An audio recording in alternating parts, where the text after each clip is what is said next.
that should have done it. There's always this weird, awkward pause in the beginning of like, did it work or did it not? Don't know. Yeah. And then there's that like lag too.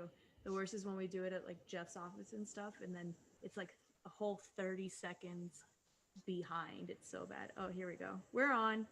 All right, let me share this with everybody. What's up, guys? If you jump on, please say hi. This is going to be a really awesome um, live. I'm actually really excited for it because I want to learn about sales. I feel like that's something that so many people struggle with is the sales portion, right? Are you there, Chris? Can you hear me?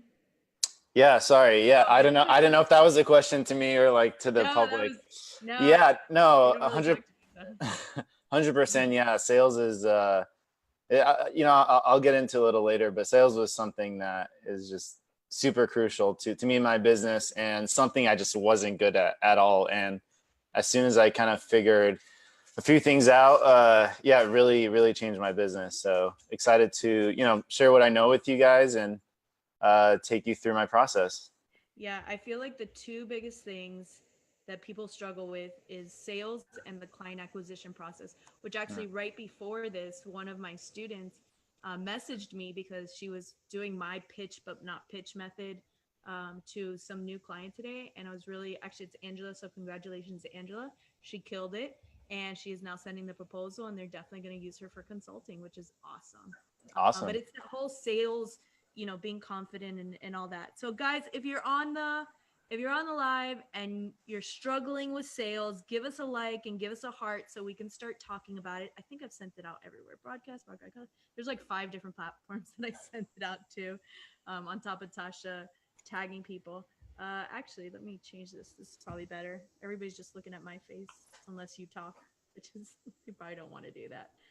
What's up, Carl? What's up, Carlos? Catherine, Augustine, Jermaine, Brooke. Everybody say hi. Drop a like or a heart because there's a really juicy giveaway at the end of this, and you're not going to get it unless you participate. Like, this is a participation live that I'm really excited for.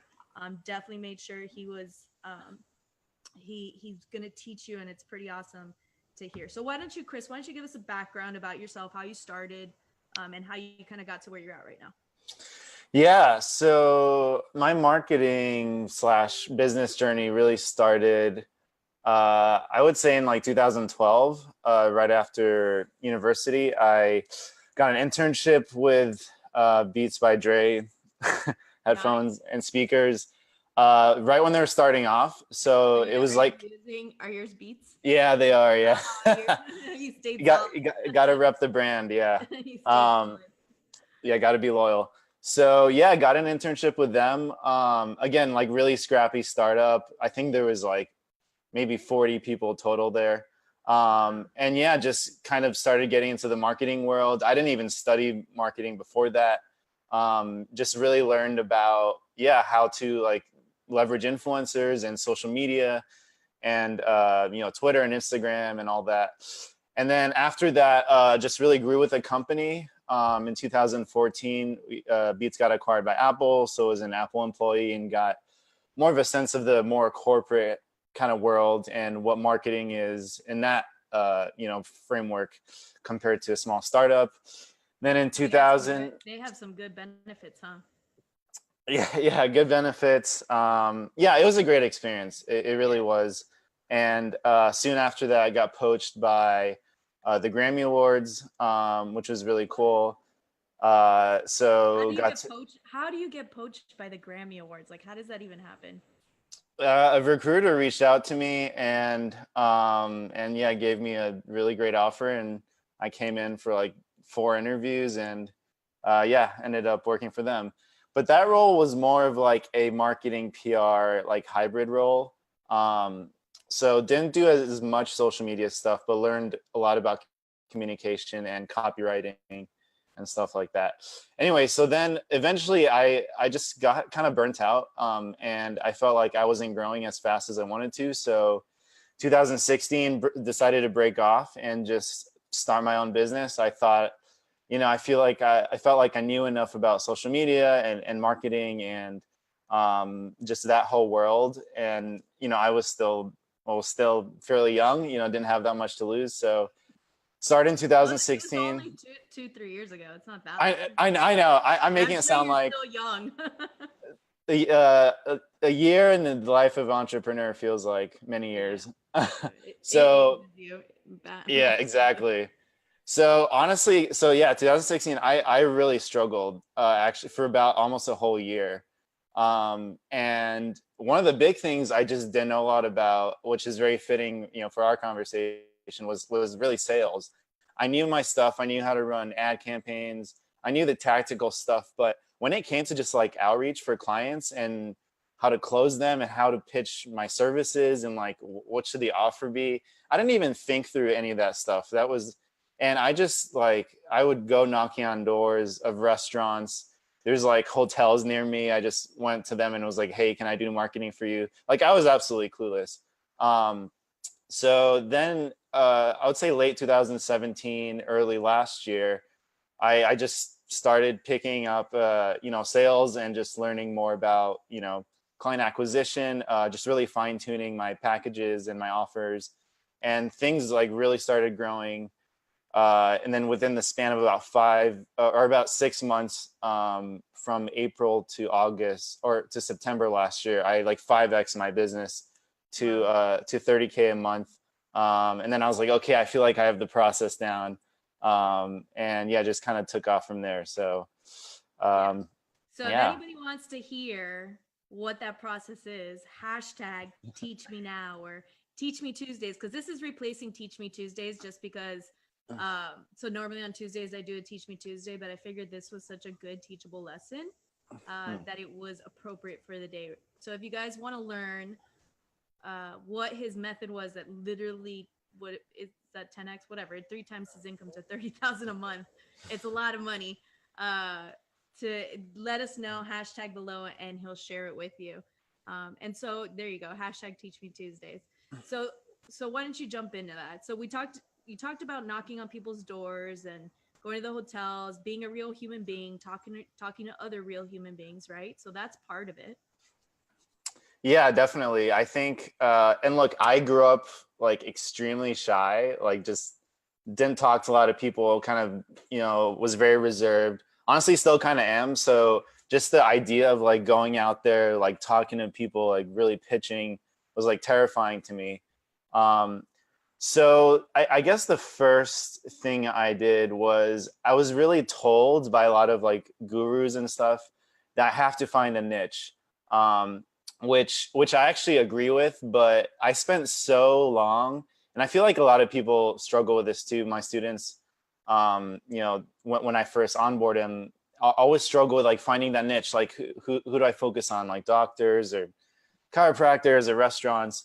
So I picked one, and so I picked restaurants, and Yeah, that's a lower ticket one, I feel. it is. And Yeah. but I didn't even think through like, you know, the margins are so thin and they might not have a large enough budget per month to really be able to yield the results, you know, where they get that proper ROI.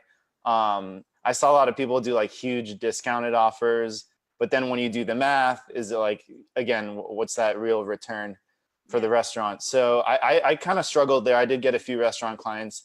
In fact, I still have two of them to this day.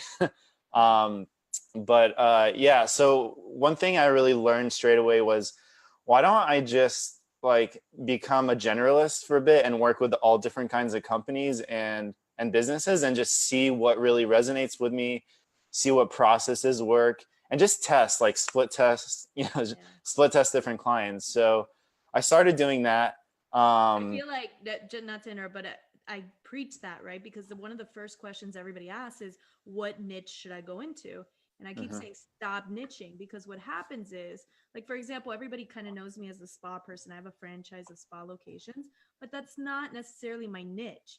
Yet, what happened was I started in digital marketing, and you kind of fall into a niche, right? So when you're testing out all these different industries, if you just say, I'm going to be the dentist person, maybe you're not interested in it. Maybe it bores you. Maybe it's redundant, or like you will just test different things. you will find what you like, because once you're passionate about something, or you're like, wow, I'm really good at this and I understand my product and how to do this for people, that's when your niche just kind of creates out of thin air. I feel like people need to stop assuming what their niche is. It's the same as my split test method with the ads. I don't want to assume what my winning ad is, or my winning copy or creative is. That's why I split test for 3 to 4 days. It's the same thing when you're picking clients. The other problem I see is people are picking any clients, like crappy, the weirdest niches clients. No, just be general. Just go out there and test. I love that. Split testing clients, right? Yeah, exactly. I split test like everything. Like, and again, I think the most important part about like finding your niche is really the market's need for it too. So a lot of people are like, like what I did was like, I love food. I'm familiar with the LA restaurant scene. I really feel like I understand that market and can help market it. But what I didn't realize is every time I went in to meet a restaurant owner, they'd be getting like 10 calls from other marketers trying to pitch it, their services. And it just became really saturated. So what I'm seeing, now is everyone's always asking, all right, what are the best niches to go into? Like, and they just kind of go from there. But they don't, really resonate with that niche. They just kind of go after it because they've heard people get good results with it. But it's not necessarily something they're passionate about or interested in, just like you were saying, Steph. And then secondly, it's either really saturated or really something that the market doesn't quite need yet, or there's not that supply demand kind of balance. So what ended up happening for me is I started split testing different niches, and also just got companies reaching out to me which didn't fit into like a specific category or like niche, like outdoor personal fireplaces, was like one of them. Like, what category does that fall into? But they were a client, and we killed it for them. And so yeah, I would encourage everyone to just, so many people like literally spend weeks or like months to really try and find that perfect niche and like perfect it. And it's really just like putting those feelers out there, trying different things, different messages, and just seeing what sticks and really what you like love doing, and what the market needs. So anyways, spent a lot of time doing that. But yeah, ended up finding, so it was weird for my agency. We ended up finding a bunch of different clients, but what I realized is a lot of people liked working with me because we had this value alignment. So what I mean by that is I started implementing a for-purpose aspect into my business where we give a small percentage away to charities. And what happened was, when I started messaging that, communicating that, like on my website and LinkedIn and Facebook, I started getting people who had similar models, their businesses. So for example, like a women's fashion line, that's one of our clients, Berry Modern. They give a percentage away to women in India who actually like help make their clothes. And they really want to support that female community there. So we totally like aligned, just because our values are very similar and our kind of like structures. So that ended up being my niche, for my agency right now, which, was really interesting and slightly unexpected. But the niche kind of found me, and I think that's what happens with most people. I actually did the same thing when I initially launched my course back in September. A percentage of the proceeds went to charity. I always think you have to give back. Every year I pick some kind of project or service project. So I've done everything to mission trips to the DR, to working with special needs kids and animals that have been rescued from labs and testing, and teaching them household tools. So yeah, I always think you have to give back, guys, to get. That's just the way the world works, I think, cosmically. I'm not very holistic and into like cards and all that stuff. I'm all about juju, and if you give good juju, you'll get good juju, and I think that's really important too. And if you think about it, look at all the biggest companies out there. They all have some kind of charity, and they give back somehow. And I understand you guys are starting and everything, and maybe can't give that much, but just keep it in mind. And maybe it's not giving, maybe it's just offering, if we do this, then I'm going to give 10 hours of volunteer services or whatever. Like, it doesn't have to be financial giving. Think about that as well. Just get creative, think outside the box, right? Yeah, and honestly, for me as well, it was also it helped me kind of really figure out that why for what I'm doing. That's more than just like trying to make, monthly retainer income. Like, really, at some point, you end up being like, okay, cool, like I'm getting more clients, getting more money, and that's great, and there definitely is a good feeling there. But really, to be in this game in the mid to long term, like it's tough. You're gonna have a lot of ups and downs, a lot of tough times, and really having that kind of bigger why that you're pushing for, and that you're really helping people and giving back. I know it sounds like super cheesy, but honestly, this is like 100% true for me. Like I'm just being real. And that really helped me be like, okay, this is like a bit bigger than just what I'm doing in my agency. Yeah. Purpose behind it, and it satisfies you in a different way that your agency and money just never will satisfy you. I totally agree 100%. But we were doing an interview in Jeff's office with Angela a couple weeks ago with Ivy, and he asked everybody, so what are your goals for 2019? This was right before the new year. And everybody was like, $1 million, 500, and he turned to me and I'm like, to help more people. And he's like, no, be serious. And I'm like, Dad, I am serious. I just want to help people. Yeah. And it gives you a different satisfaction. Yeah. And honestly, so the big thing that I'm really trying to like implement in my group is that for purpose aspect, but really it makes sense business wise too. So like a lot of the stats I recite a lot is like 84% of people say they would purchase products from companies that have a for purpose aspect or a cause that they give to. 90% of consumers say that they would like to see more purpose-driven products in the marketplace. So and they're more likely to pick companies that have some type of cause that they're supporting, or they have they give a certain percentage away, or like they have the Tom's model where it's like you buy one and give one.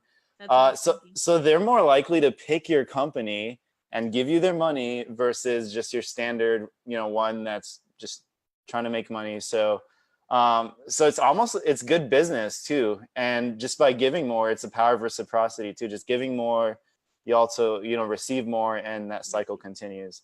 So then how do you go from that to your sales process? So now you meet people, you get the meeting with them, and how do you go from there into sales? I'm actually going to plug in my computer. Yeah. So yeah, my process then is really, I try pre-qualifying the clients as much as I can. Now, starting off when you don't have, really that many results or any results, this is a little more difficult, but as much as you can at any stage of the process, really try and pre-qualify the client, because you don't want to, I would get on the phone with so many people who are, you have a long call and at the end they're like, yeah, I can't afford you, or like, this isn't right.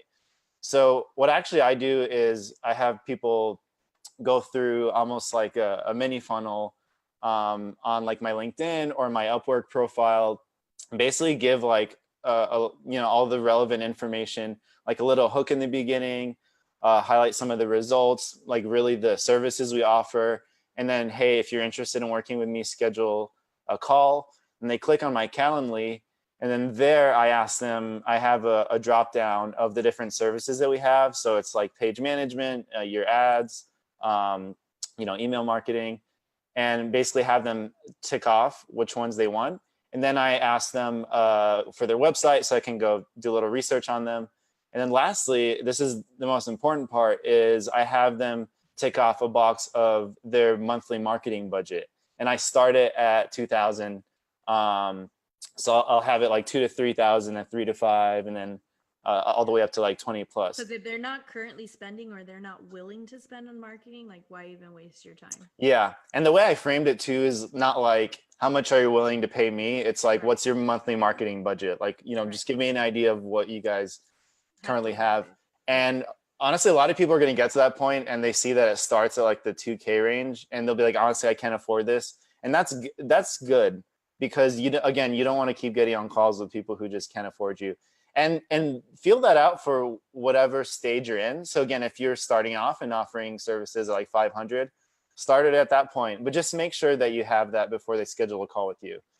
So with this, so then moving on to like the next stage. So what this does is it really helps me be able to research the client, B, really learn what services they think they need. So I can kind of almost pre-tailor the packages before I get on the call.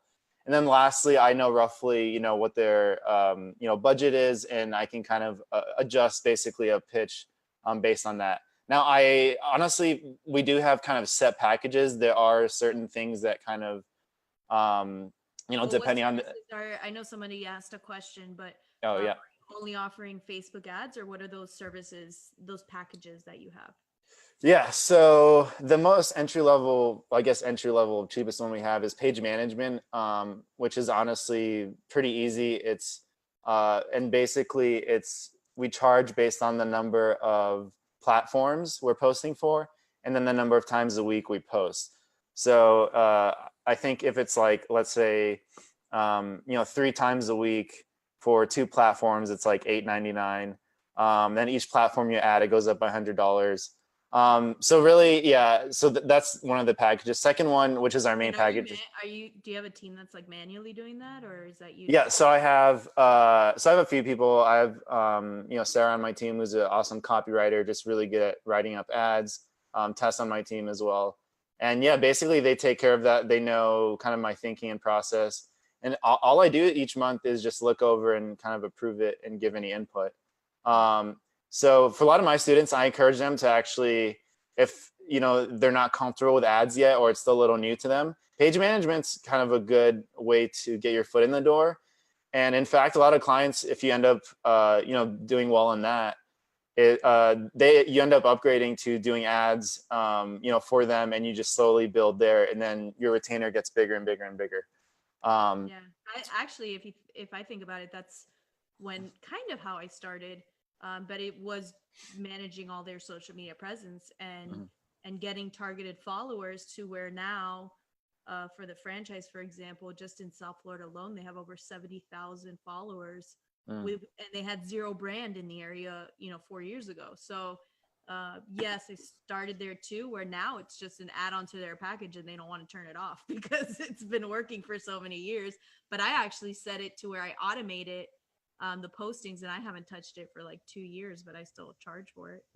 Yeah, honestly, it's an easy win. Yeah, it's an easy win. And actually, this was surprising to me when I started. I had a few clients reach out and just be like, hey, I just need someone to do page management, like just post for us. And I was like, well, do you want to run ads as well? Get some. They're like, no, just want someone to be good at representing our brand and just getting consistent content out there.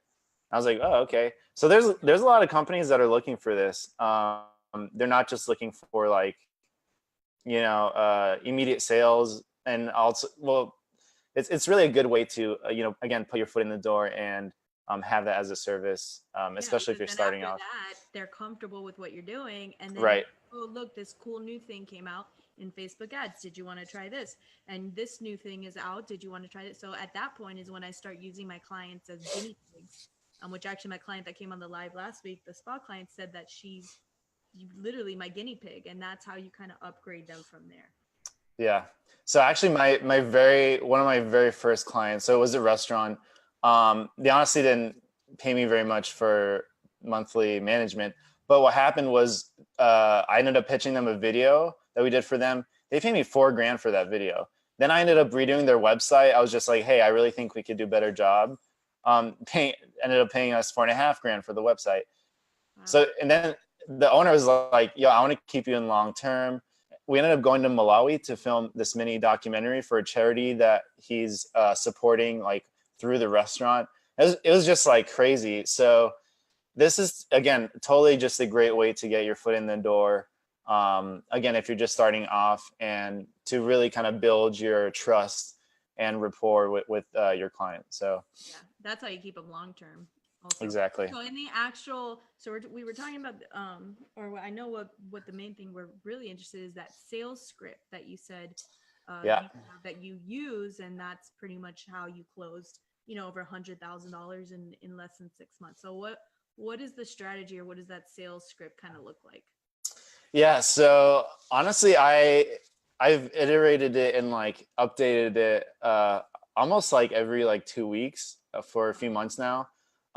So I've really gotten into a point where it works really well for me, and I figured out kind of different areas and different tonalities I use at certain points that really work well. So I haven't shared the scripts really with a lot of people outside of my group. So you guys are, one of the first. Wait, I didn't tell them. I didn't tell them what it. Okay. But yeah, so yeah, definitely going to give you an insight into, you know, what that looks like. And yeah, when Steph is ready, I'll yeah. Well, no, but talk about it. Talk about it. You were gonna actually go into it. That's right. Yeah. Yeah. So do it. Get it. All right. Yeah. You Ready. guys, Okay. you guys could. Well, no. Okay, no. If you guys if you guys want him to go into and break down this sales script, drop a heart. I want to see hearts, and then drop a hashtag sales script. So or hashtag sales or something like that. I'm gonna wait like a good 2 seconds because I want those hearts and I want the likes because this is Yeah. Do you guys really want to see this? Like, I don't know. I don't do you? Let's No, see not, if we. not like comment a heart. Touch the heart. We'll take both or do both. I'll do both. Hashtag sales, hashtag scripts. But yeah, I was really when I heard this, I was like, oh, I really want to hear because I know I have my method, which is totally not pitchy or anything. So and I actually started in sales because I used to work for a hotel for a certain time, and I had to sell these $1,500 a night rooms for a luxury hotel. It's like who spends that kind of money on a hotel room per night, which is insane. But that was the only way I'd make my bonuses. But I'd kill it and I'd get my bonuses every month to the point where they were like, all right, that's it. Stephanie's making too much money. Let's promote her to another position because technically it's more hourly, but my bonuses are gone and it's a better title. So, all right, cool. We got a lot of hashtag sales scripts, hearts. Give me the hearts, guys. All right, go ahead. Why don't we? I'll let you dive into it. All right, all right. So I did see a few questions coming in. Should we answer these later at the end or? No, we can answer them to make sure. Cool. Yeah, I just want to make sure. Yeah, people are. So so Christine says I give 10% to Christian ministry. Awesome. Are you only offering Facebook ads for 30K a month? Oh yeah, I think I answered this earlier. So no, I have different packages. We do content as well, like videos. But it's really, you know, what works well for you and what you're really good at. Some people just have one or two services. So we have about 5.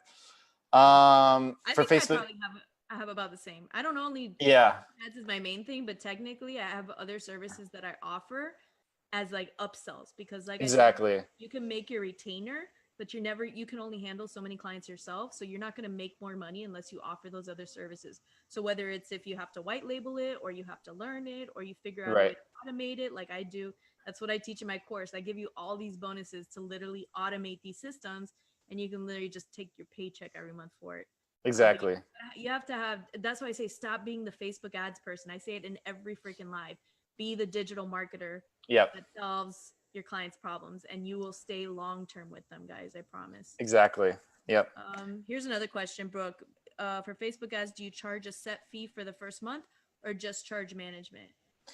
Okay, that's a great question. Actually, I'm going to go through that. That's a part of my scripts, kind of the offer at the end. So that answers that question. So I won't answer that just now, but it will answer your question, Brooke.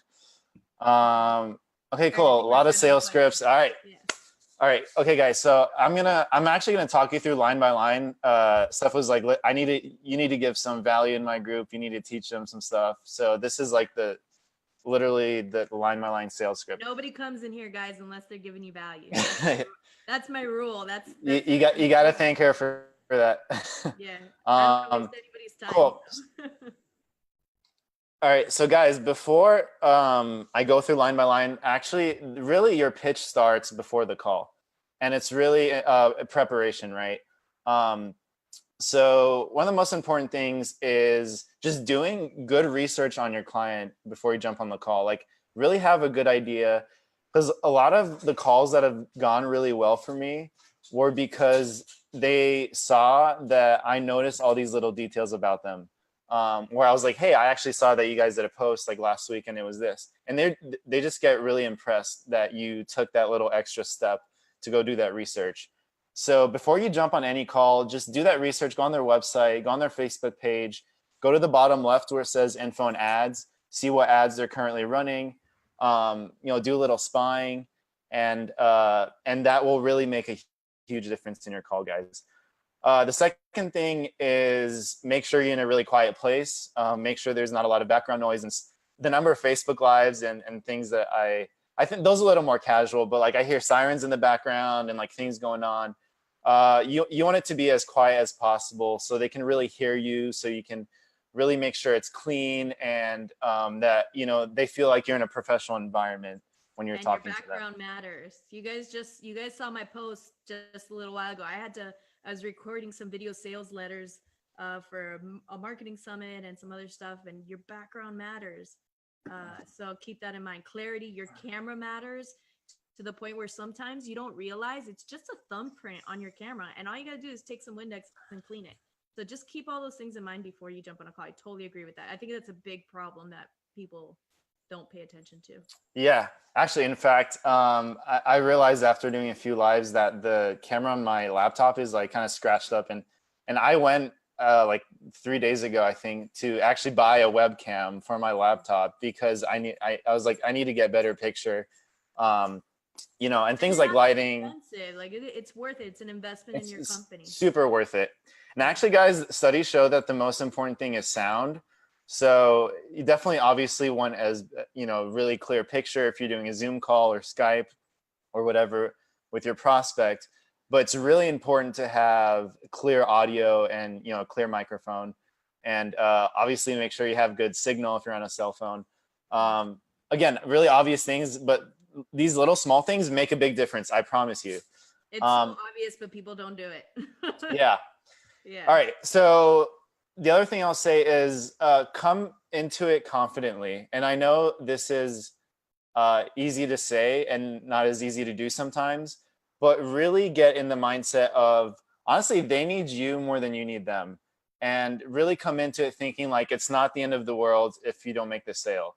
Because what you're thinking and what you feel will come across in your words when you're on the phone. And if they feel like you're desperate and they feel like you really need that sale, it's going to change the conversation. So, and along with that, I always say there's the 4 C's. And I don't know if anyone's coined this. I kind of came up with it personally, but be calm, be cool, be collected, and be confident. So calm, cool, collected, and confident. And I think calm, cool, and collective is something, but not the whole thing. Yeah. So yeah, start with those 4 on it. Yeah. So, and just being like relaxed. Again, a lot of people go into calls just like really excited to tell them like what they're good at and the results they've gotten. And actually, the sales are really made by, you know, letting the prospect speak, and you want to be the person asking the questions, and you really actually don't want to say much for most of the call, because you want them to feel like they're being listened to, and you actually do want to listen, and you want to learn about their business and how you can help solve their problems. So just be really careful about being tempted to, and it can be as simple as like they'll ask you a question like, how long have you been in business? Or, you know, they'll ask you something and then you just kind of go on and on and on, and you've lost the prospect from there, honestly. So what I yell at my students and say is just shut up and listen. Like that's yes. key. Just shut up. Ask a question. They let them ramble on and just shut up. I promise you, they will go on and on and on. Like it's not your stage. It's not your turn to talk. And then when it's your turn to talk, that's when you can pitch in. But yeah, I totally agree with that. Exactly. And you really want to be the alpha in the conversation. So again, you want to be the person that's here. You're willing to help them. You know, you basically want them to feel like at the end of the call that they're just dying to work with you. And there's little things you can do throughout the call that really make them feel that way. Versus again, being someone who's just answering all the questions. They're trying to interview you for their, you know, marketing position. You really want to flip it. So, all right, guys, I'm going to dive right in. So first thing I do is just say, hi, you know, is this Steve? And then they say yes, or if they say no, obviously get put in touch with the person you want to talk to. So I say, hey, this is Chris from, you know, Aspire Global Marketing. How are you? How's your day going so far? And then they say, good. I like using that question. I've actually cycled through a few questions, but that one, just how's your day going so far? It's really easy for them to open up. And actually a lot of them say, honestly, it's been pretty tough. Like this happened, and you can kind of like empathize with them a little bit. But it gives day is on their mind. Like it's so recent. Exactly. I mean, I don't remember what I had for dinner last night, But if you ask me what I did today, I'm going to remember a lot easier than you're like, how's your week going or what's going on, you know? Yeah. That's exactly. So it's an easy question for them to answer. All right, then I just say, hey, all right, Cole, you ready to get started? And they'll say, yep. So when I say when you're ready to get started, I actually barely let them, answer that, because at that point, it's really easy for them to say, yeah, okay, so I saw you, on LinkedIn, and I wanted to talk to you, and then they start jumping into things. You don't want that to happen. Straight away, you want to jump in and take control of the conversation.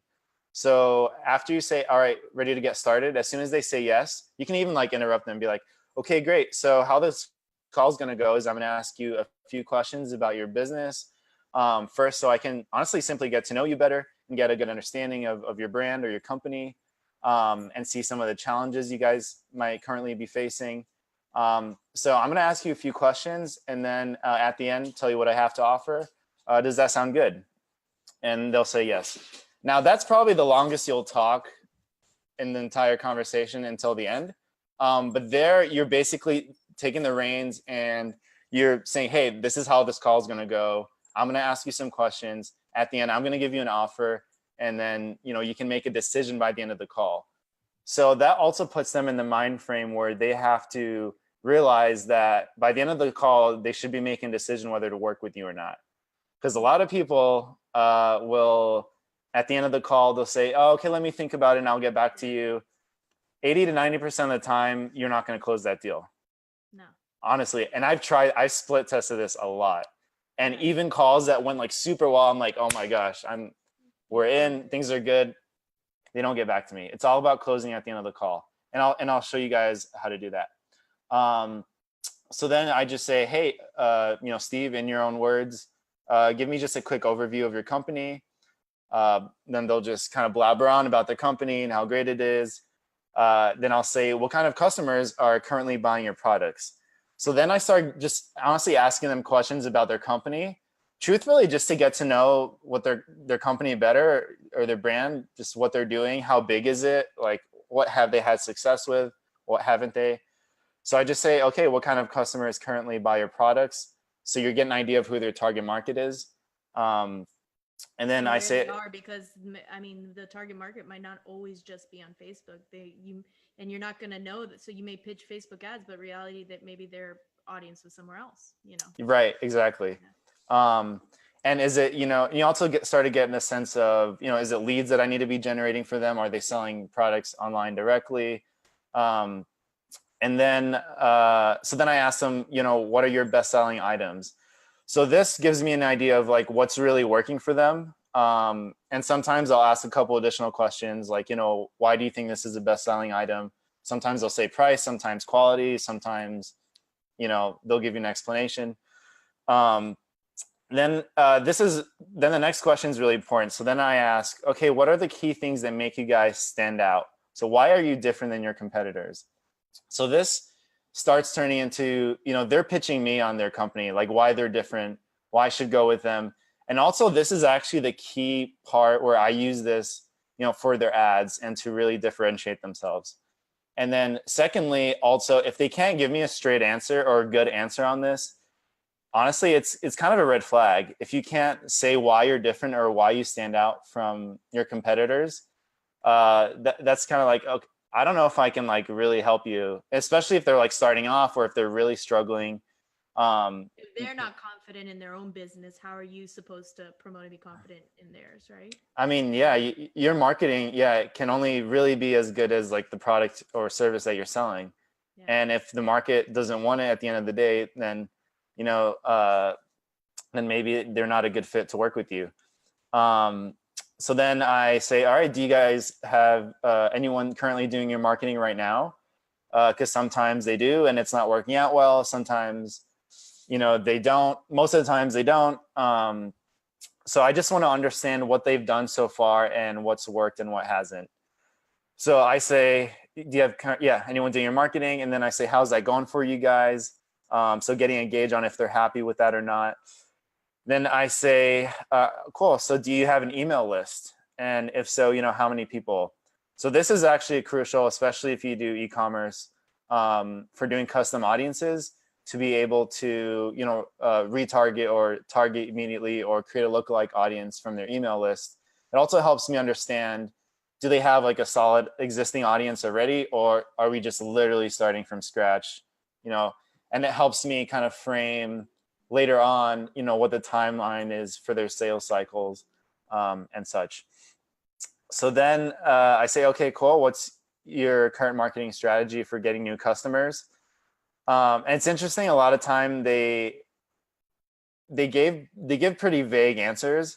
And then I jump into, okay, so do you know what your customer acquisition cost is? And actually about 50% of people I talk to don't know that answer.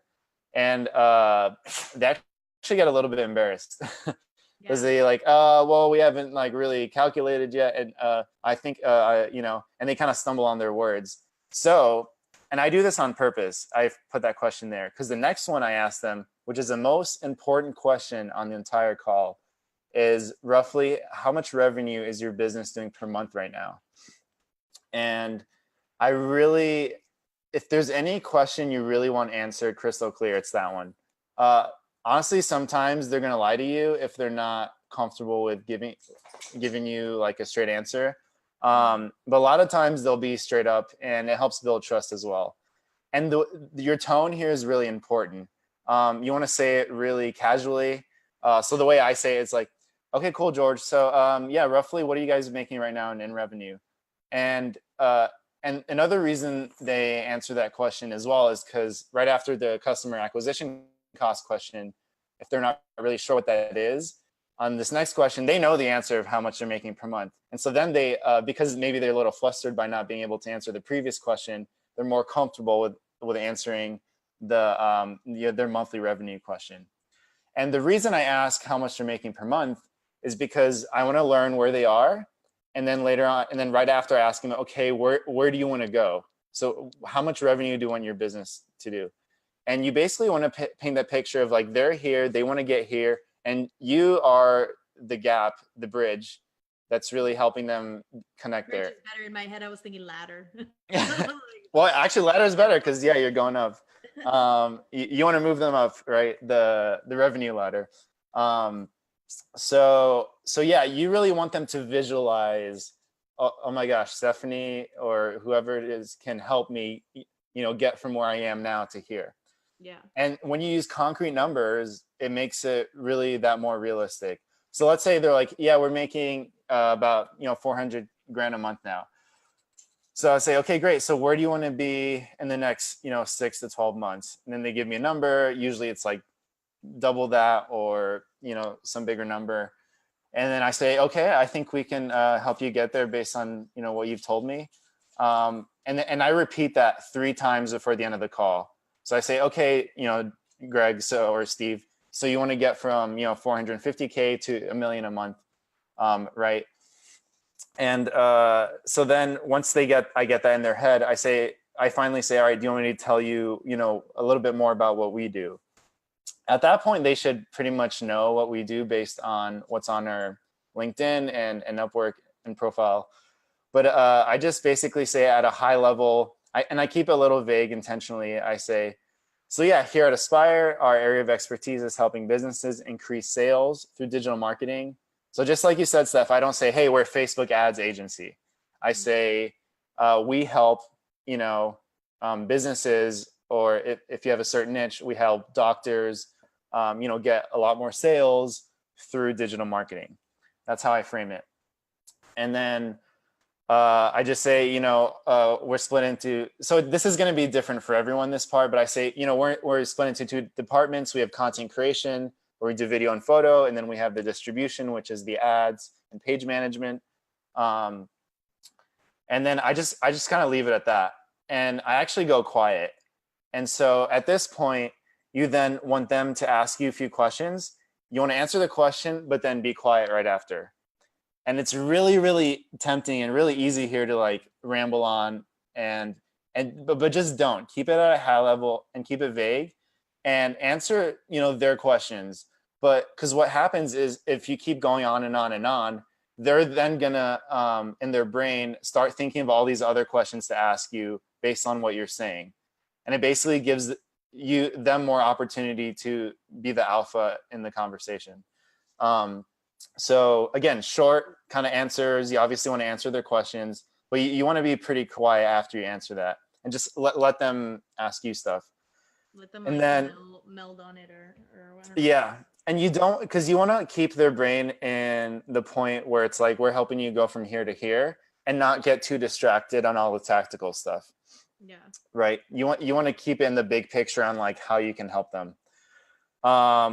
So then what I do as well is I send them I kind of missed this before, but I send them a PDF beforehand, just kind of an overview of the company. I don't put any pricing in there, but it just gives them an idea of like who we are, because then that actually prevents a lot of questions on the call, because they've pretty much seen like, you know, what we do and some of the results and stuff. So like a one pager sales page type thing. Yeah, it's just honestly, it's basically what's on my website, but like in a PDF. Because funny enough, a lot of people don't click through and go on your website. They just Nobody goes to my website. I don't no. know if I have one. So like everybody asks, oh, but your website and your logo and how much time should we spend making this? Like guys, I close deals all the time. They never go to my website. Where they do go is my Facebook profiles or my LinkedIn profiles, which is why I keep teaching. Like that's where you need to put more precedence on. So which part of what I teach is I created the anatomy of a high converting social profile, like this little cheat sheet doc, to make sure that you are covering all the bases correctly, because they're going to stalk you online, but they're not going to your website. Literally, I have a calendar link there and everything. Nobody uses it. They're just messaging me, hey, can I schedule a call through Facebook? So the website is, I like Guys, though. don't spend. I spent way too much time and money on a website. Yeah. Not saying that you don't need one, but it's not crucial for you to run your business and get clients. Yeah. Don't go crazy about it. Like don't at a certain point when you're, you know, killing it, I would say maybe in like the 10 to 15K a month maybe range. Like, yeah, start thinking about your branding and how that looks like. Just pay someone to do your brand. Just don't get hung up on it. So anyway, so I have this PDF where it just basically, again, highlights kind of the different services. Again, don't put pricing in there, but just the capabilities of, you know, what we're able to do, some of the results we've gotten, and that prevents, again, a lot of kind of additional questions and tactical little things that they want to ask you. All right, so then I go into, okay, sounds good. You basically at this point want them to willingly ask you how much it costs. You don't want to say, all right, so I'm going to tell you how much it is. You want them to ask you. And then because you want them to like want to come to you to work with you. Again, this is like a way for them to, it's almost like kind of reverse psychology in a sense. Don't beg. Stop begging. Don't beg. Yeah, guys, don't beg. Don't be desperate. And they always ask at the end. Yeah. So my question that instigates, I don't know what yours is, but the one that kind of like initiates that thought for me is I do the whole audit and we have very similar methods. So I do the whole audit at the end when I'm all done and it's kind of like, okay, nothing's left to say. I'm like, so how do you feel about it? So how do you feel about everything we just went over? And that's it. And then they'll just go on and talk and they'll say, oh, I realize I need to work with someone like you and how much it's going to cost. And then they do it. Like, but just that one question for me sparks that emotion or sparks that, oh, this is how I feel. And because you overwhelmed me with seeing how much I suck online and how you can do so much better, I feel really crappy about it and I need your services. So yep. I don't know the question you asked, but that's what I do. Yeah, I say something along the lines of, so do you think this is something that like you might need or would be beneficial to you? I actually like yours better. You know, how do you feel? Anything with like emotion attached to it, it's like, you know, how are you feeling about this? That's really important. So totally, that's exactly what I ask. And then I actually say, okay, let me, you know, calculate that for you, the price, which honestly, I usually do ahead of time. Because you don't want to spend, you know, like 5 minutes trying to go on your calculator. While 1 second. Exactly. Let me check with my financial CEO or whatever. Right. So what I do is I say, okay, hold on, just let me calculate that, which I'm not actually calculating. But what happens is it kind of gives me an opportunity to frame really how good of a deal I'm about to pitch them is. So what I say is, all right, so, and just to give you some context really quick, and again, this is gonna be different for everyone. The idea being that you wanna highlight that other agencies and other people who are doing what you do charge 10 times the amount for the same service, which is 100% true. So what I say is I go, so actually when I was at Apple, I used to work with some really big ad agencies like Wieden and Kennedy, Chiat Day, 72 and Sunny, and they all charge about 25 to 30K a month, you know, for their retainer fee to manage, you know, social media. They also put in a 12-month contract each time. Honestly, exactly the same way we run ads. And then even most mid-level agencies here in LA will charge like minimum 8 to 10K a month. And But they're honestly, still very old school too. Like they yeah, are still not as up to date as these big agencies are really struggling to keep up. And they have all these different departments and they're charging $15,000, $20,000. Absolutely. We have them here in Miami too. But every time I see a pitch from one of those agencies, I just want to barf because it's so archaic. They're not with the times, guys. Yes, they may be competing in the sense that they're a big name, big agency, but when you actually break down what they're pitching, it's really crap. But people are buying it. So, you know, what is it? It's their confidence kind of, and it's their sales process, I think. So, yeah, I think things are changing though, because the big things that these agencies really pitch, it's like, hey, we worked with these like huge brands. yeah. And actually a lot of agencies, this has happened for me where I've actually come in to work with bigger brands at the same time, and they'll end up kicking the bigger agencies out. Me too. The reason, yeah, and it's like, and it's just proving that direct response marketing and the way we do marketing with like Facebook ads is really such a fantastic way to show ROI, to split test easily, to really get to the right target audience. But the other thing I noticed with these big ad agencies is really they care a lot about creativity and getting like Cannes Lions awards. So they're all about like collecting trophies for like this really creative commercial.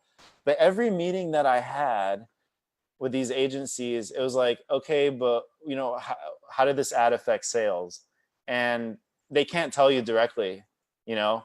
So what we're able to do is actually directly tell you. So anyways, if this comes up with a prospect, this is actually a great way to showcase, you know, how working with, you know, an ad agency that's smaller and more nimble and that does direct response marketing is a lot more beneficial than these big boys.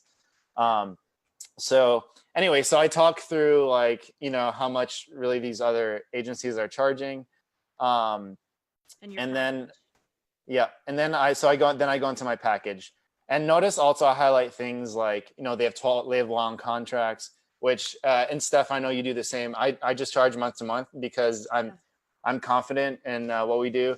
Now, sometimes, and actually, I don't have like a rule for this. Sometimes I'll do a 3-month minimum, especially for e-com clients, because it really takes about 3 months for that full kind of sales cycle and retargeting to be able to see results. Well, I tell them, I preface them, and I say, I don't have contracts. I'm month to month, but if you're going to sign on this program, understand that you should be on this a minimum of 3 months to see routine, real results. So I'm always telling them that, and they understand that going into where even some clients have been like, no, I know you don't force a minimum amount of months on me, but just sign us up for 6 months. Like we're guaranteeing 6 months with you at least. But at least they're not feeling like they're being choked and held at gunpoint with you. And then once they start seeing your service and everything, they're like, oh, okay, this does make sense. But it is, I do say, guys, 3 months, like at least minimum 3 months to start seeing real results. Yeah. Yeah, that's something which, I had to learn, was really setting the expectation up front. And because again, it's really tempting to be like, yeah, you know, we can get your results immediately. And sometimes you can, but you know, it depends on. Oh, I usually do. I usually get it out of the park right away, but I'm not going to set your expectation up there. So let's say right. freak chance it doesn't happen. So you absolutely can. I think, it's all part of also just really knowing like your niche and, you know, the type of clients to work with, because, you know, for e-commerce, a lot of our clients are e-com. Again, you need kind of that like 60 to 90-day window to really be able to go through the full process until you really start seeing a really good ROI.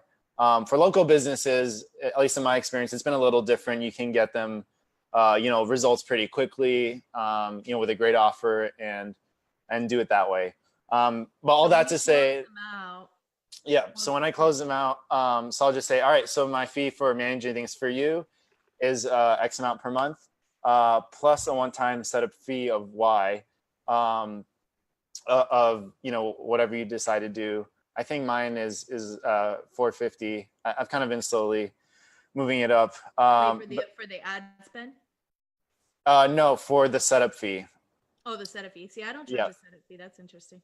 I've thought about it, but no. So here's what I do. So I actually have something called incentive-based pricing, where if you make a decision on the call with me today, yeah, and people do this differently, but I'll say I won't charge you for the entire first month of working with us.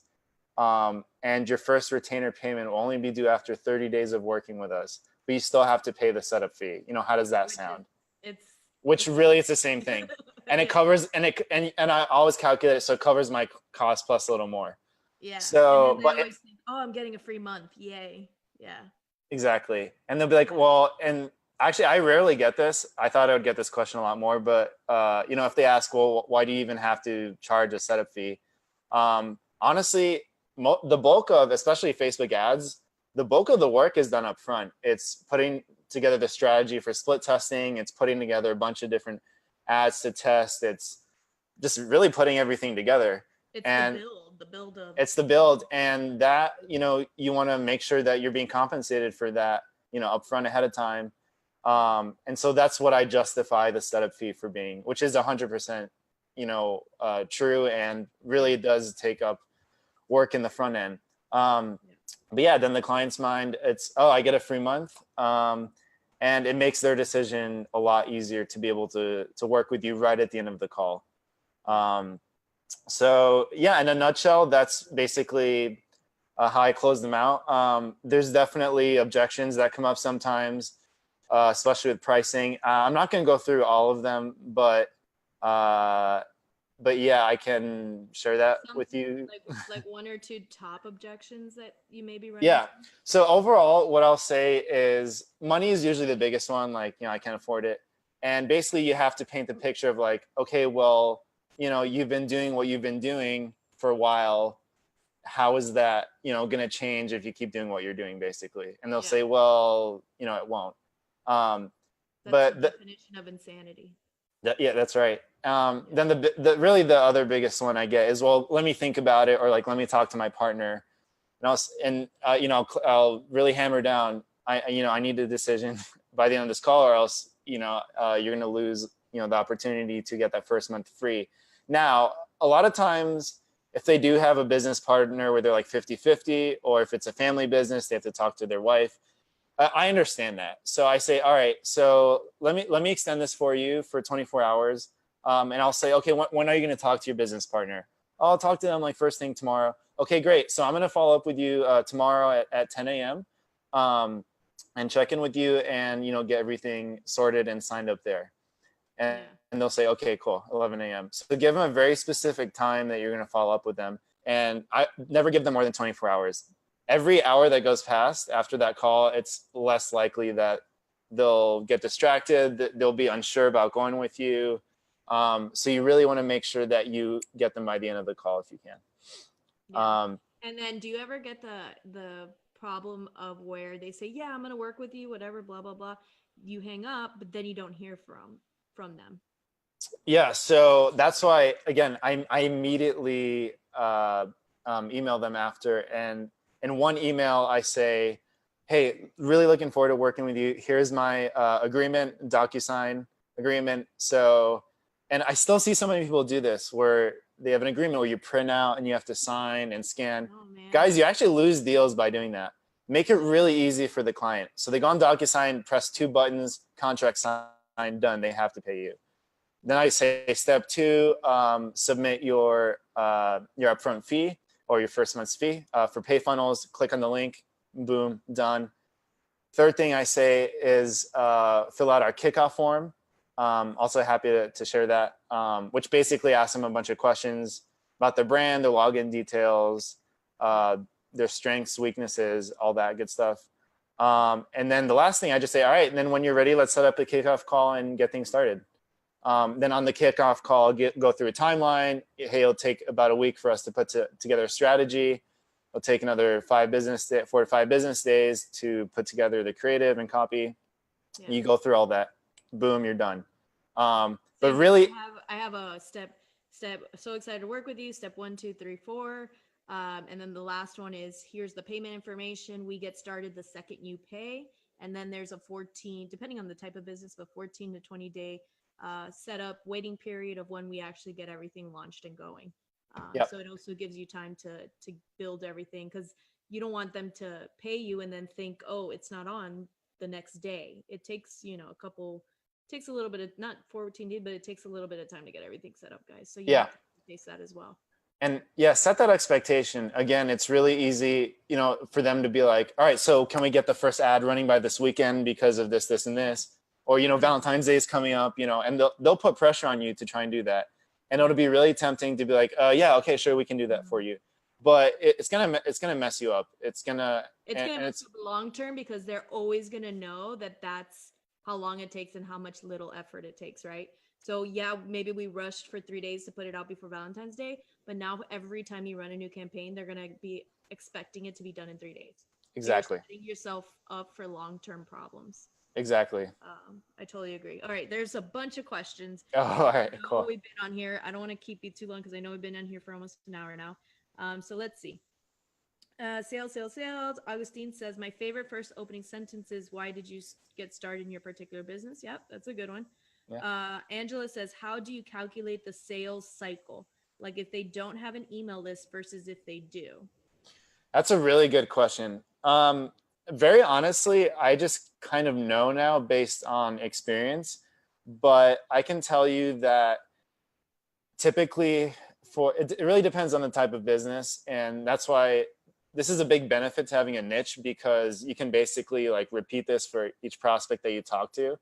But for e-commerce, it's typically about 60, 90 days, about 3 months, because typically you have about the first 2 to 4 weeks, at least in my case, where you do split testing, a lot of extensive split testing, and just seeing what works, what the winning audiences are, what the winning creative, you guys know all that. Second month, you start doing a lot of the retargeting. And, you want the top of funnel to be like pretty full, so you're not just retargeting to a few people.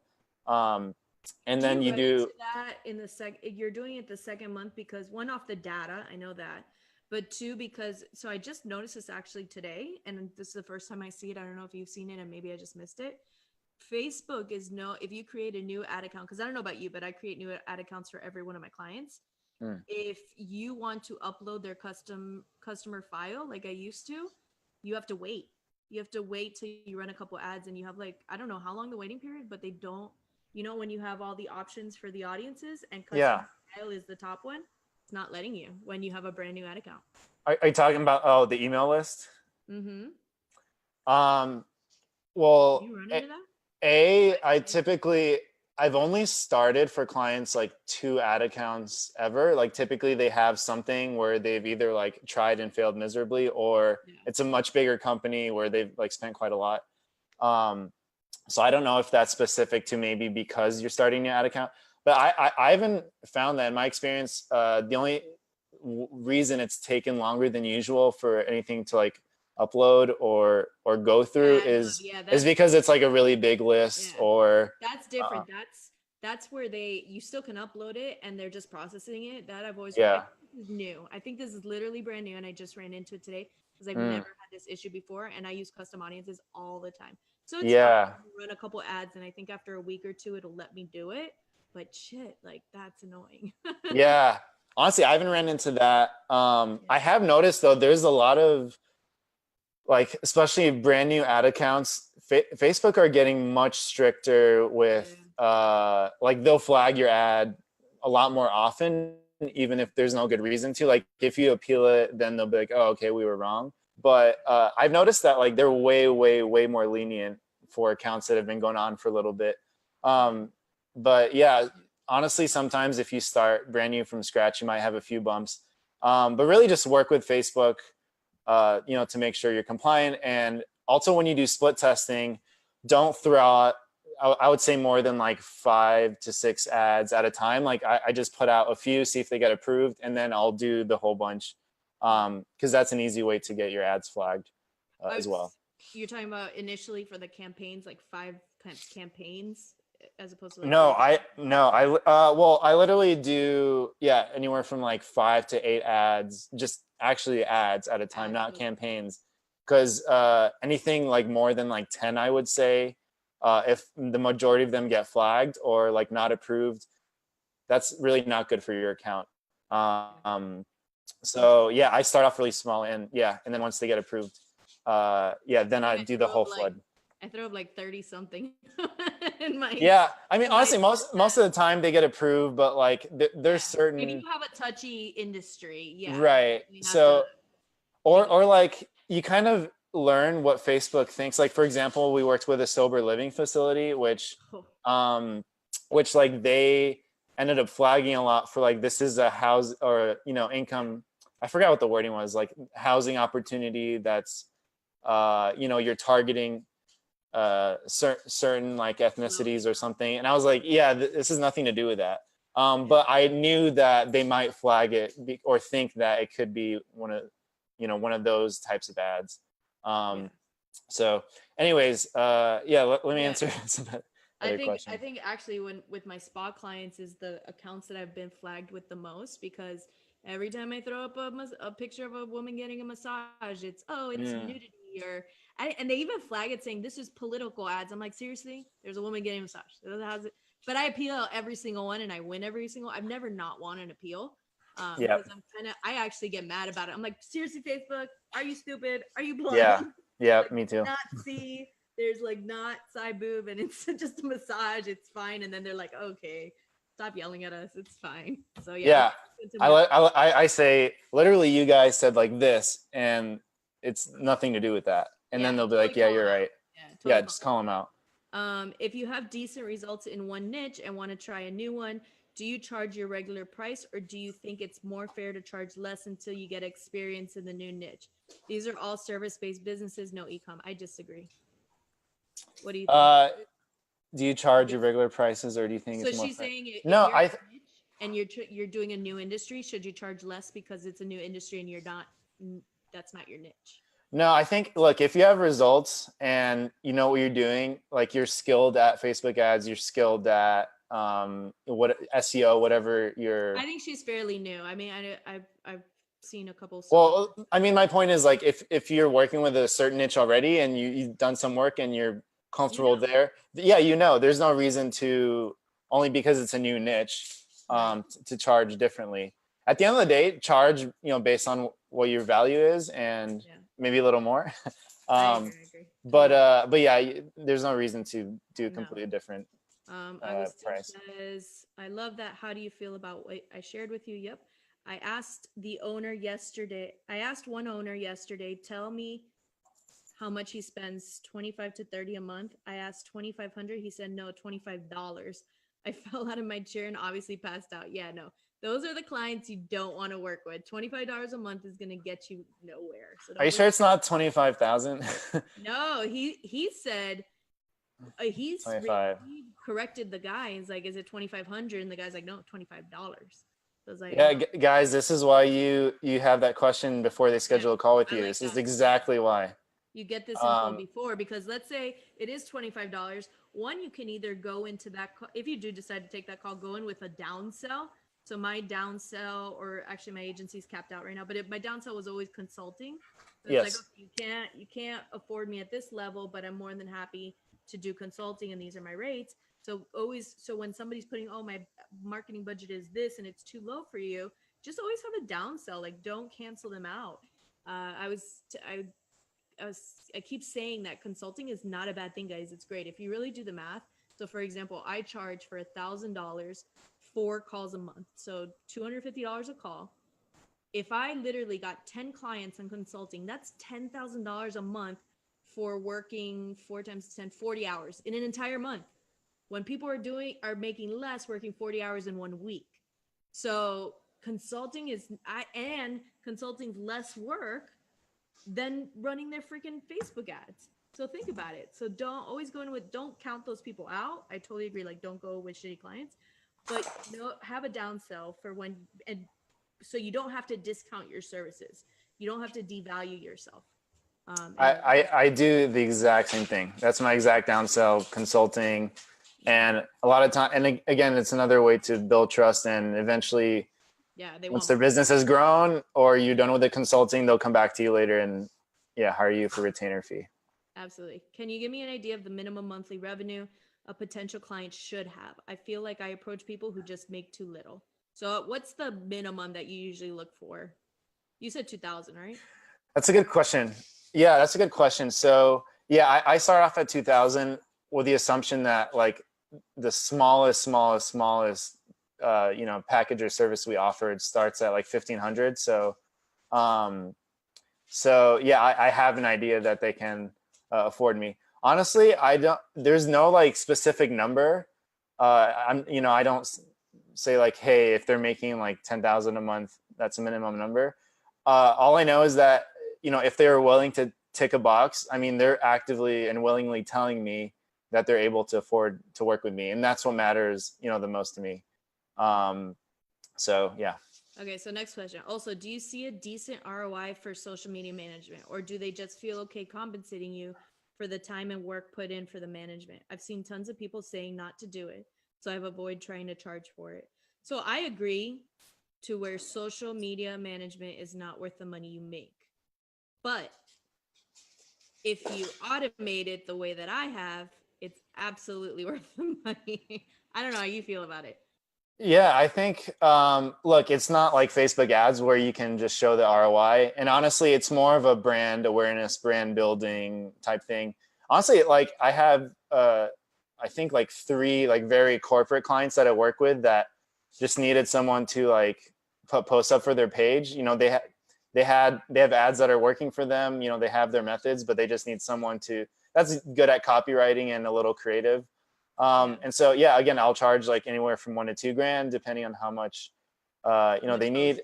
And then I just have, Sarah on my team, again, for transparency, I pay her like, depending on how complex it is, 150 to 200 a month.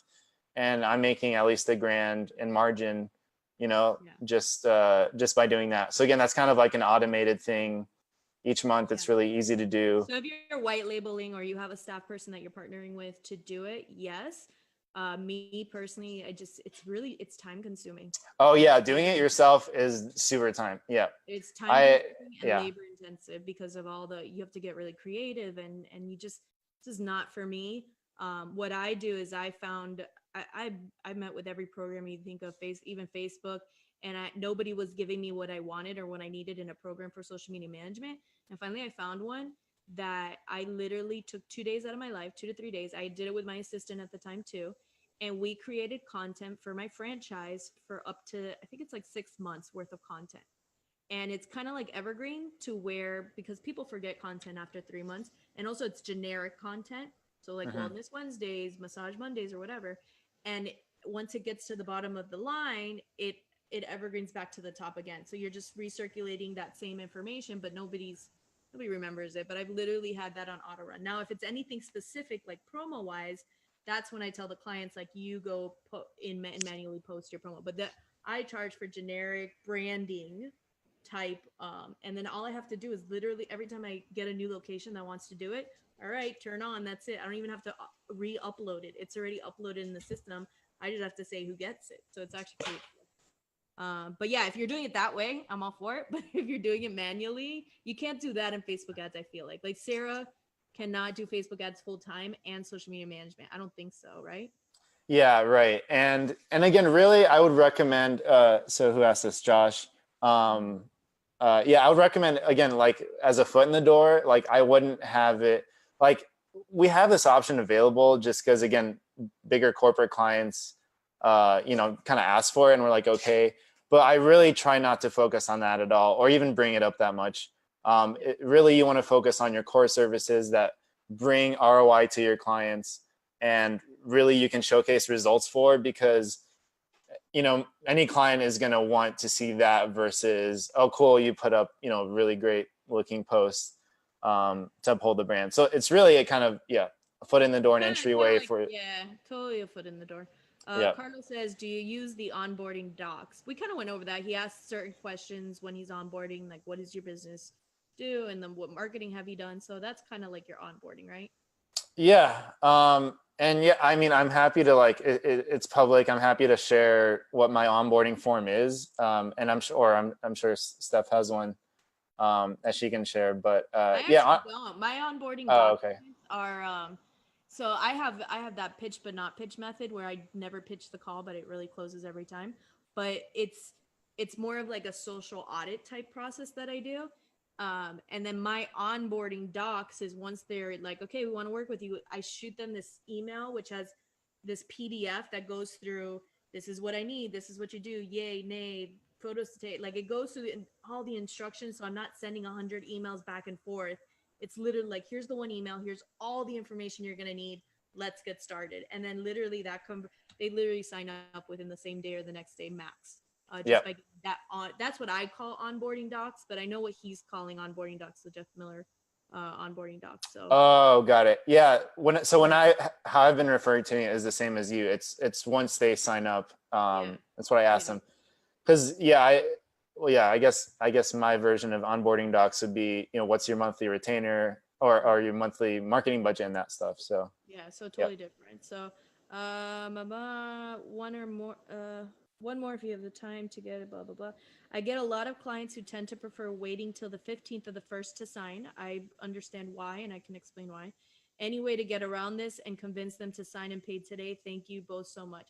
So I know the majority of my clients, and if you're pitching businesses that are membership based, for example, like gyms or spas or those kind of businesses, understand that members for them usually sign up on the 1st and the 15th of the month. So their chunk of money comes in on those dates. The only time I made an exception was for 2 locations where I split up their payment twice in the month. So they could do a piece here and a piece there because I understood that membership circle. But that's why they're asking you to do it on the 1st and the 15th, because that's when the bulk of their money comes in and that's when they can afford to pay you. So just like work with them. If you think it's going to kill the deal if you don't allow them to break it up into 2 payments, it's better for you anyways, right? Don't you prefer like bi-weekly paychecks versus all at once? Maybe it'll help you manage your money better. I don't know. That's my opinion. How about you? Yeah, honestly, I haven't ran into this issue that much. I think probably because most of my clients are e-com, and that doesn't really matter. So, and I actually really like it because like before it used to be like, okay, wait till the end of the month and get my payments. But now I'm getting like, notifications where I get, from Stripe where I'm getting my monthly retainers all throughout the month. And that's nice. So, honestly, I haven't really run into that issue, but it does depend on the type of business you're talking to. Okay, let's see. Got decent results from idea, but want to try Kairos. Okay.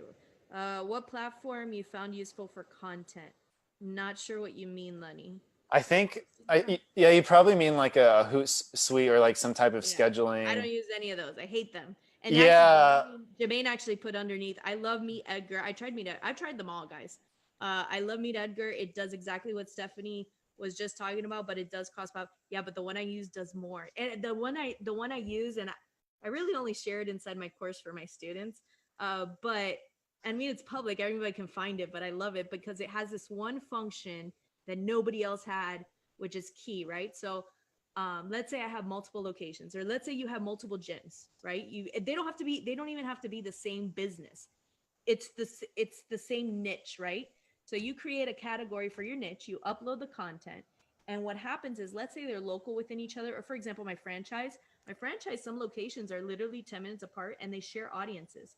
So I don't want to sit there and manually, upload the post for each location, right? Or each niche business. So I create these queue lines kind of the information and the postings. And then there's this one button that I love that nobody else had, and it's called Shuffle. And once you've tagged and categorized all the posts correctly, all you do is hit Shuffle, and it mixes all the content within those categories and nobody's posting the same crap every day. And I didn't have to manually upload it or post it or assign it to each location. All I had to do was add it to a calendar. Like it's so no program does this, guys. No program.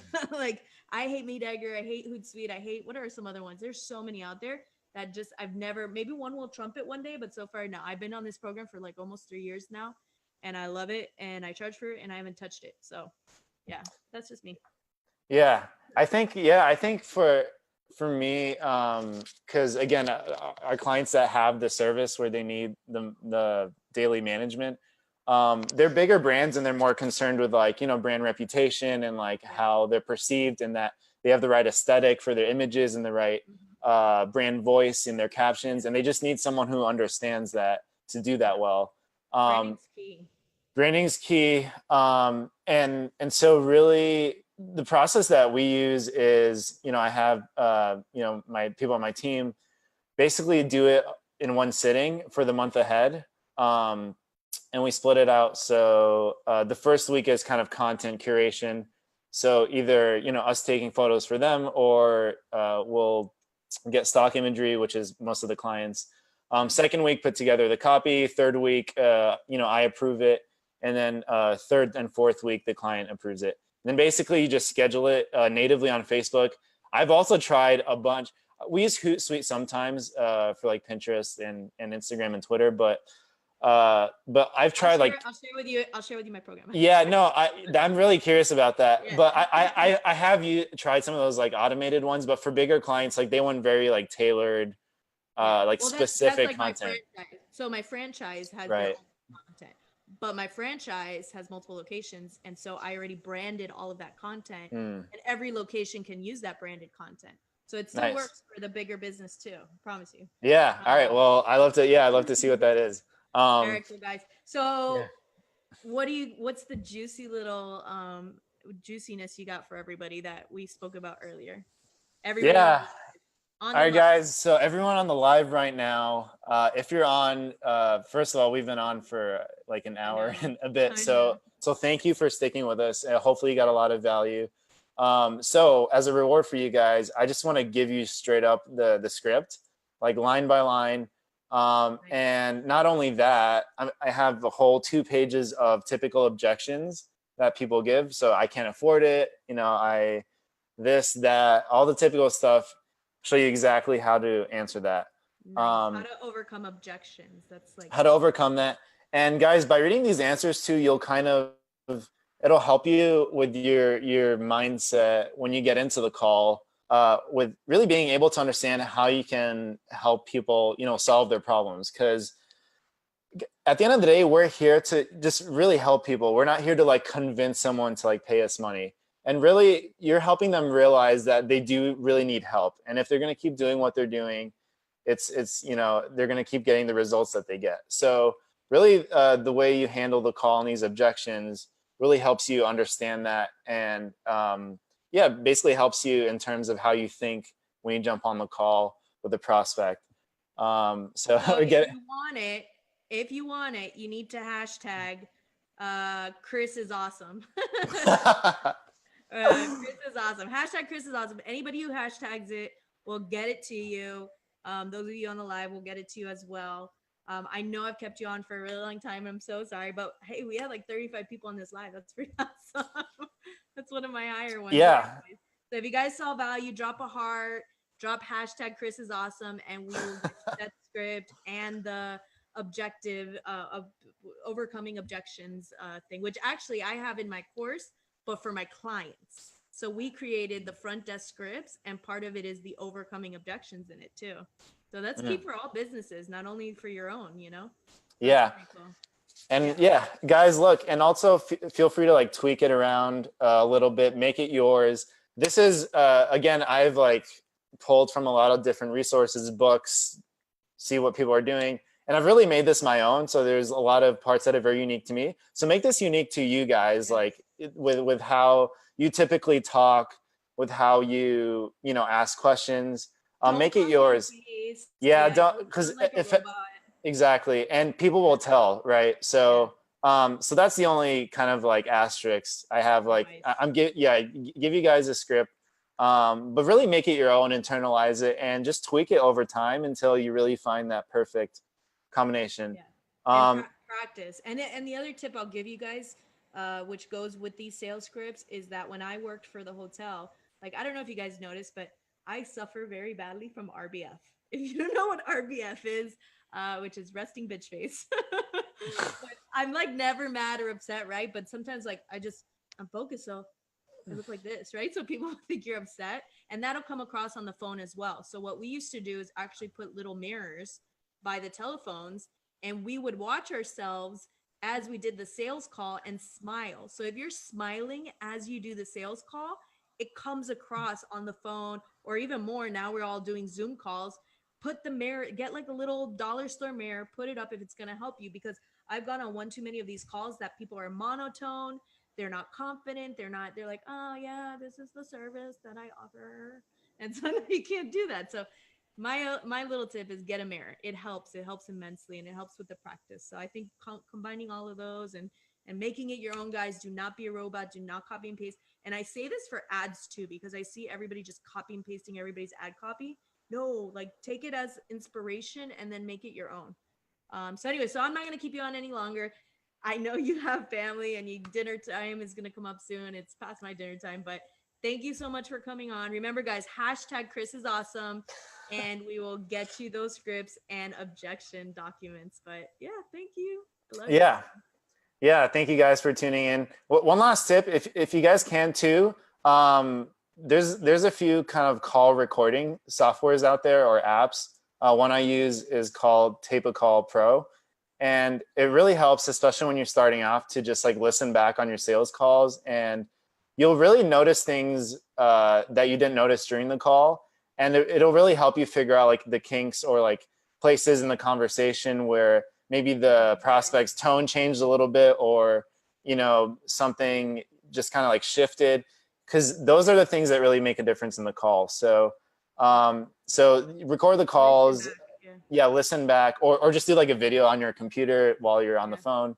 It's kind of like with these lives. I never noticed before, but when I'm concentrating a lot or I have a thought, I say a lot. I am terrible at that. Yeah. I say and that's just me and my brain processing and thinking, but it comes across really weird. So if you guys look back at a lot of my videos, I say a lot, and it's because I'm thinking. But I would have never noticed that had I not seen these. I don't like to watch my lives over and over again, but the ones that I have seen, I see that a lot. So yeah, that's a great tip. That's an awesome tip. Yeah. All right, guys. So I'm gonna let you go. Good night. Hashtag Chris is awesome. And see you guys later. Bye. All right. Thanks, Steph. Bye. Bye, everyone. Thanks.